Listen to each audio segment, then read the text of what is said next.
back to Smith's Cozy Corner. I'm your host, Vanessa, and today's episode is called Disconnected or Distracted, exploring the debate over cell phones in schools. Today I'll be discussing the debate surrounding cell phone bans in school. I'll be analyzing the article, Banning Mobile Phones in Schools Can Improve Students' Academic Performance. This is How We Know, by Luis Felipe Bieland, published by The Conversation and republished by Carleton University Newsroom.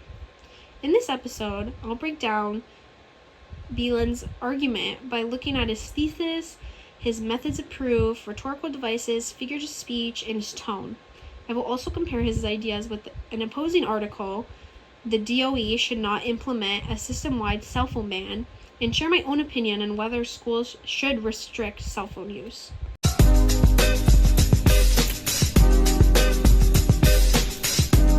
We all know that cell phones have become a huge part within students' daily life.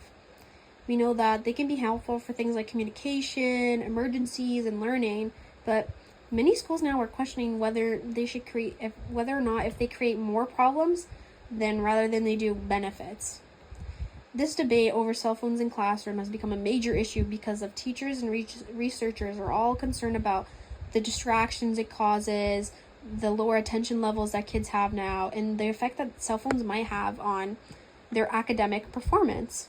But people who support these phone bans believe that students will learn better when they're not distracted by their notifications on their phone, by their social media, their messages, and all that. However, the people that are against these phone bans do bring up a point on how they can still be useful tools and that they shouldn't really completely be removed from inside the schools. But this raises a really important question. Should schools ban cell phones, or should students be trusted to use them responsibly? In Blended's article, he argues that banning phones in schools can improve students' academic performance. His thesis is implicit because he doesn't directly state what he's arguing in one sentence, but instead his argument becomes very clear throughout his research and evidence that he provides throughout this article of his. A method of proof that he uses is verifiable facts. He includes evidence such as his 2015 study where he compared schools with phone bans to schools without phone bans. His research found that after the phone bans were introduced, that the test scores for 16-year-old students had increased by 6.4% of the standard deviation.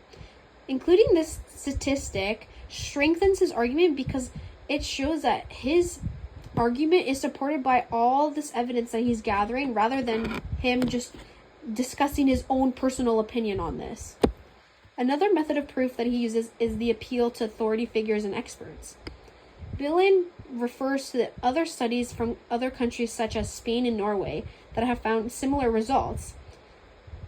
In these studies, it showed that phone bans have improved student performances significantly and that it's reduced bullying. And by including research from these multiple experts, Bieland has made his argument way more trustworthy and way more convincing. Bieland also uses rhetorical devices to strengthen his argument more. One example of this is the repetition that he uses. He repeatedly uses words and ideas connected to research, studies, and evidence. And when you see this, it reminds the people that are reading his article that his argument is based on facts. And another rhetorical device that he uses, antithesis, where he shows two opposite ideas, that how phones can be a useful learning tool, but they also create distractions that harm students from learning and affects their learning. For figures of speech, Bieland uses simile, where he compares the improvement from banning cell phones to adding 5 days to a school year or an additional hour a week. That's directly from his article.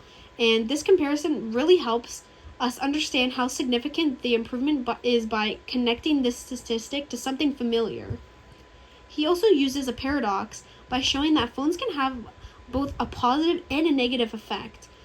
While phones can support learning and help, they can also become very much a big distraction and a big problem that makes it way more harder for students to focus and do well in school. And overall, The tone of Beeland's article is very informative, it's confident, and it's very persuasive. His tone is very informative because of how he explains his research and his statistics. And it comes off as confident because what he's presenting and this evidence that he's presenting really supports his argument. And the way that it's persuasive is that he's trying to convince us that these phone restrictions can be very beneficial to students. And now a quick message from our sponsor. Are you tired of distractions while studying? Try Focus Flow, the studying app that's designed to help students stay organized and focused. With study timers and distraction-free features, Focus Flow helps students spend less time scrolling and more time reaching their goals. Focus Flow, helping students focusing on what matters.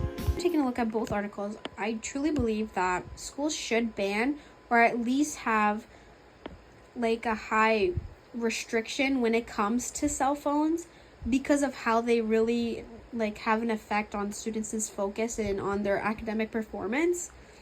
But I do understand why some people do believe that phones can be useful when it comes to communication, emergencies, and even for learning. But with this opposing article called "The DOE Should Not Implement a System-Wide Cell Phone Ban," in this article, it argues that schools should not completely remove phones because students may need them for important situations and for educational purposes. This is a reasonable point because phones can sometimes be helpful tools. However, I believe that the negative effects of unrestricted phone use is way more important, and that schools are meant to be places where students can focus and learn, and have constant access to their phones can create a huge distraction. Beeland's research supports this because he found that schools with phone bans have experienced way more improvements in student performance. So instead of completely removing technology, I think that schools should just create stronger rules around phone use. And students should still have access to technology, whether it's needed for their learning or for emergencies.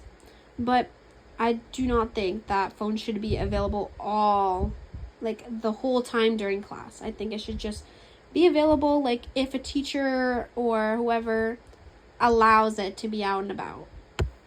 Overall, this debate over cell phones in schools shows that technology can have both benefits and disadvantages.